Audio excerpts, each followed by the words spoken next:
step towards war.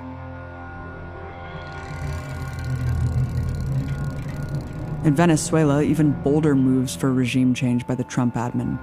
The democratically elected Maduro government has arguably taken the most pro-working class approach to the pandemic, with a 6-month rent freeze and outlawing layoffs.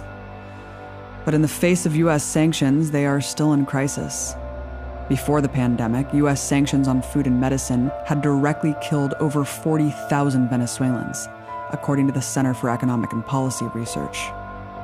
So on March 13, right after Venezuela got its first confirmed case of the coronavirus, the U.S. imposed even more.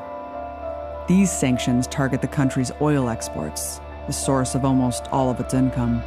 In desperate need of help, Venezuela went to the IMF on March 18 for an emergency loan to prepare for what was on the horizon. The U.S. made sure it was blocked, and the loan was denied. But maximizing physical and economic death in the nation wasn't enough for the U.S. empire.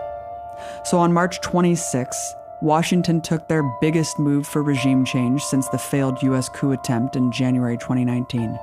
In essence, they placed a kidnapping bounty on the head of Maduro, offering $15 million for his arrest, with $10 million bounties on other top officials.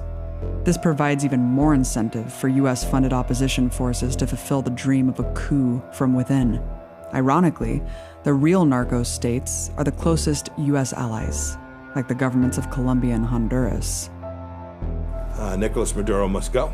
We must get this democracy started. We have now introduced this pathway to achieve that. We've made clear all along that Nicolas Maduro will never again govern Venezuela. On March 31st, they published a transition plan where the U.S. promised to lift all sanctions on Venezuela if the socialists leave office. To escalate the threat, Trump announced on April 1st he was doubling the amount of warships, aircraft, and special forces troops off Venezuela's coast. While the Pentagon is using this pandemic opportunity to beef up occupation forces throughout Latin America, those directed at Venezuela are a dangerous step towards war.